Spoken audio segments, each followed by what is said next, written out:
رب ذوالجلال کے بابرکت نام کے ساتھ جو رحمان بھی ہے اور رحیم بھی، آپ کا ہوسٹ داؤد طاہر آپ کی خدمت میں حاضر ہے۔ ویورز، یہ 1992 کی بات ہے۔ میں اور میرا ایک دوست، ہم دونوں نے ایران اور ترکی کی سیاحت کا پروگرام بنایا، لیکن طے یہ کیا کہ ہم ہوائی جہاز کی بجائے بائی روڈ جائیں گے اور راستے میں آنے والے تمام مشہور و تاریخی مقامات کو دیکھتے جائیں گے۔ اس سفر کے دوران ہم کہاں کہاں گئے، اس کا ذکر یہاں غیر ضروری ہے، لیکن یہ بتانا انتہائی ضروری ہے کہ ہماری منزلوں میں سے ایک منزل مشہد مقدس بھی تھی۔ مشہد ایرانی صوبہ خراسان کا صدر مقام ہے اور حضرت امام رضا کا مدفن ہونے کے ناطے اسے مشہد مقدس بھی کہا جاتا ہے۔ کسی زمانے میں تو اس شہر کی تجارتی اہمیت بھی حد سے زیادہ تھی، لیکن اب بدلتے ہوئے حالات کے تناظر میں اس کی یہ حیثیت باقی نہیں رہی۔ تاہم حضرت امام رضا کا مدفن ہونے کی وجہ سے یہاں زائرین کا تانتا لگا رہتا ہے، اور دن ہو یا رات یہاں ہزاروں بلکہ لاکھوں زائرین موجود رہتے ہیں۔ ویورز، مشہد کی ابتدا ایک چھوٹے سے گاؤں کی صورت میں ہوئی جس کا نام ثنا آباد تھا۔ ثنا آباد میں عباسی خلیفہ ہارون الرشید کا ایک محل بھی تھا۔ ایک بار جب وہ خراسان پر لشکر کشی کے ارادے سے آیا تھا، یہاں اسے ایک مہلک بیماری نے آ لیا اور وہ انتقال کر گیا۔ اس کی تدفین اسی محل میں ہوئی۔ جب مامون الرشید تخت نشین ہوا تو اس نے محسوس کیا کہ آل عباس نے آل علی پر بے جواز بے پناہ مظالم ڈھائے ہیں۔ وہ ان مظالم کا ازالہ کرنا چاہتا تھا، چنانچہ اس نے آل عباس کا ایک جلسہ یا اجتماع منعقد کیا جس میں روایت کے مطابق 30,000 سے زیادہ افراد شامل ہوئے۔ اس نے ان سب لوگوں کے کردار اور افعال و اعمال کا بغور جائزہ لیا اور پھر اس نتیجے پر پہنچا کہ ان میں سے کوئی بھی اس کے بعد بار خلافت اٹھانے کا متحمل نہیں ہو سکتا۔ دوسری طرف اسے حضرت امام رضا کے ساتھ ان کے زہد و اتقاء کی وجہ سے دلی عقیدت تھی اور وہ ان کو اپنا ولی عہد مقرر کرنا چاہتا تھا۔ چنانچہ اس نے اپنے علماء کے ساتھ ان کے بحث مباحثے کا اہتمام کیا، اور جب یہ بات واضح ہو گئی کہ وہ راہ راست پر ہیں تو اس نے امام رضا کو اپنا ولی عہد مقرر کر دیا۔ اب ان کے نام کا خطبہ پڑھا جانے لگا، ان کے نام کا سکہ جاری ہوا، اور سیاہ لباس کی بجائے جو آل عباس کا شیوا تھا، سبز لباس پہننا شروع کر دیا جو علویوں کا نشان تھا۔ فوج کی وردی میں بھی اسی طرح تبدیلی کی گئی، اور اس نے اپنی ایک بیٹی کا نکاح حضرت امام رضا سے اور اپنی دوسری بیٹی کا نکاح آپ کے ایک صاحبزادے سے کر دیا۔ کچھ عرصہ تو صورتحال یہی رہی، لیکن پھر ایک بار جب وہ یہاں مقیم تھے، وہ حادثہ ہوا جس نے تاریخ اسلام کا رخ پھیر کر رکھ دیا۔ حضرت امام رضا کو زہر بھرے انگور کھلا کر شہید کر دیا گیا۔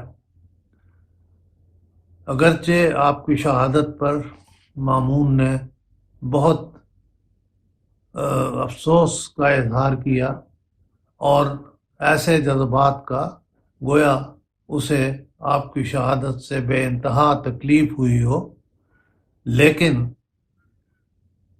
عوامی رائے اور مورخین کی رائے یہ تھی کہ اس نے آپ کو قتل کروایا تھا۔ یہ بات درست ہے یا غلط، لیکن عام طور پر یہی سمجھا جاتا ہے کہ مامون الرشید نے آپ کو شہید کروا دیا۔ بعض لوگ یہ بھی کہتے ہیں کہ آل عباس جو اس فیصلہ سے خوش نہ تھے، ان میں سے کسی کی یہ شرارت تھی۔ بہرحال جو کچھ بھی تھا، آپ شہید ہو گئے، تو آپ کی تدفین ہارون الرشید کے ساتھ اسی قبہ میں ہوئی۔ ابن بطوطہ جب اس علاقے کی سیاحت کے لیے آیا تو اس کے سفر نامہ کے مطابق یہ دونوں قبریں ساتھ ساتھ موجود تھیں، لیکن زائرین آتے تو وہ ہارون الرشید کی قبر کو ٹھڈے مارتے اور حضرت امام رضا کی قبر پر اپنی محبت کا نذرانہ پیش کرتے۔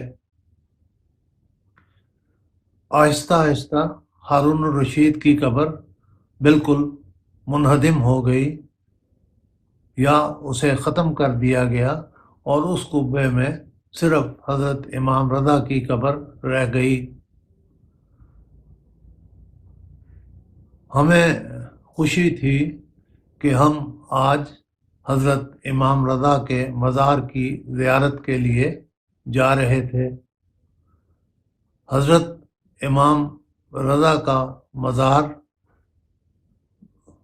مشہد مقدس کے تقریباً وسط میں واقع ہے اور اس کے ارد گرد کی تمام سڑکیں جو شہر کی باقی سڑکوں سے ملتی ہیں فلکۂ حرم مطہر کہلاتی ہیں۔ حرم مطہر سے مراد حضرت امام رضا کے مزار ہے۔ اس مزار کے اندر عقیدت و وارفتگی کے جو مناظر دیکھنے میں آئے، الفاظ میں ان کا بیان ناممکن نہ بھی ہو تو مشکل ضرور ہے۔ چنانچہ میں مختصر طور پر یہ عرض کروں گا کہ وہاں مزار پر زائرین کا تانتا بندھا ہوا تھا۔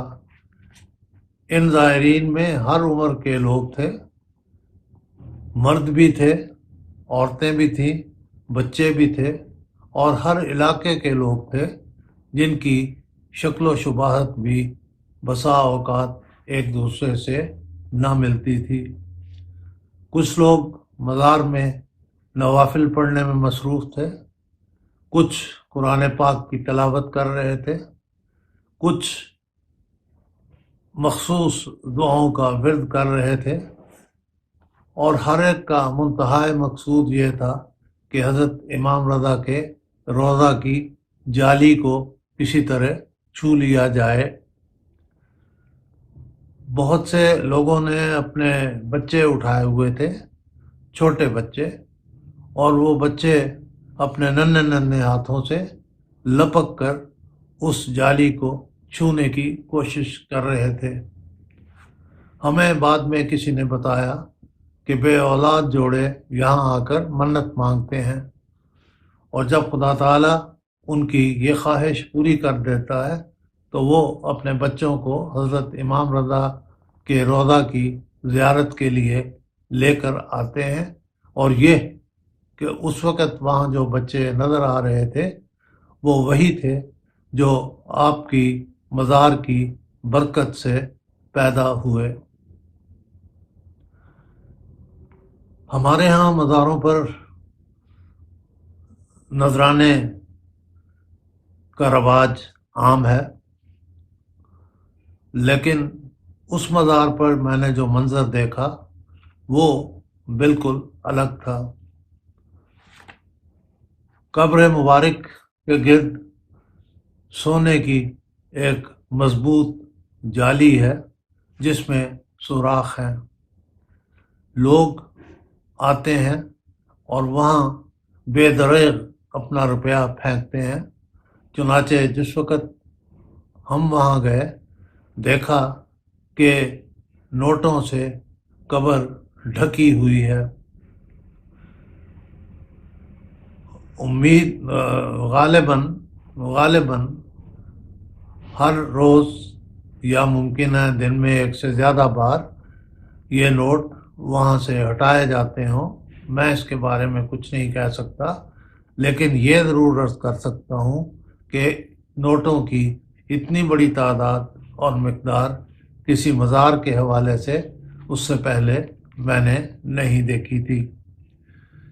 یہ مزار ایک وسیع و عریض علاقے پر مشتمل ہے۔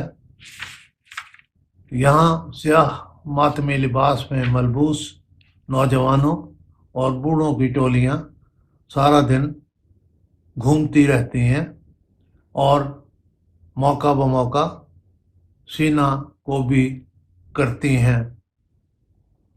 یہ منظر دیدنی ہوتا ہے جب حضرت امام حسین پر ہونے والے مظالم بیان کیے جائیں تو ان کا جوش و خروش ماتم کے حوالے سے بہت ہی منفرد اور پرجوش ہوتا ہے۔ اس مزار کی آرائش کا کام صدیوں سے جاری ہے اور غالباً ہمیشہ جاری رہے گا۔ مزار کے احاطے میں تاریخی اہمیت کی 2 مساجد ہیں، جن میں سے ایک مسجد گوہر شاہ کہلاتی ہے۔ یہ مسجد گوہر شاہ جو ہے امیر تیمور کے بیٹے شاہ رخ کی بیوی نے بنوائی تھی۔ دوسری مسجد ضعیفہ کہلاتی ہے۔ ان دونوں مساجد کی تعمیر کے پس منظر میں جانے کی ضرورت نہیں۔ یہاں 2 عجائب گھر بھی ہیں، جن میں سے ایک موضع آستان قدس کہلاتا ہے اور دوسرے کا نام موضع آستان قدس رضوی ہے۔ ان دونوں عجائب گھروں میں وہ تمام قیمتی نوادرات محفوظ ہیں جو مختلف لوگوں اور بالخصوص بادشاہوں کی طرف سے آپ کو پیش کیے گئے۔ اسی طرح قالین، خطاطی کے نمونے، ہاتھ سے لکھے ہوئے قرآن شریف، غرض یہاں نوادرات کا ایک ایسا مجموعہ ہے جسے دیکھنے کے لیے بھی کئی دن چاہیے۔ ہم نے مشہد مقدس میں 2 راتیں قیام کیا اور اس کے بعد اگلی منزل کی جانب روانہ ہو گئے۔